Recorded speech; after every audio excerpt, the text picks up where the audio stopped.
ఇంకా ముఖ్యమంత్రి గారు నిన్న మీరు చూశారు, ఆయన నియోజకవర్గం లగిచెర్లలో అది ఫార్మాసిటీ కాదు, అది ఇండస్ట్రియల్ ఎస్టేట్ అని మాట మార్చిండు.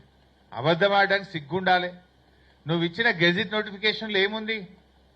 జూలై 2024 19 జూలై 2024 నాడు లగిచెర్ల ప్రాంతంలో ఫార్మాసిటీ ఏర్పాటు చేస్తూ నీ ప్రభుత్వం గెజిట్ ఇచ్చింది.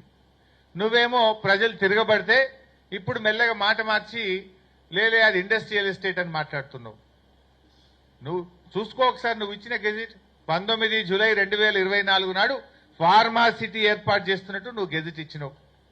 సరే, నిజాన్ని నిర్భయంగా ఒప్పుకో, తప్పయింది, నేను ఫార్మాసిటీకే ఇచ్చిన, నేను పొరపాటు చేసిన, ఆ ఫార్మాసిటీ గెజిట్ ను విత్డ్రా చేసుకుంటున్నా అని చెప్పి విత్డ్రా చేసుకో. తప్పును బహిరంగంగా ఒప్పుకుంటే ప్రజలు క్షమిస్తారు, బుకాయిస్తే ప్రజలు క్షమించారు.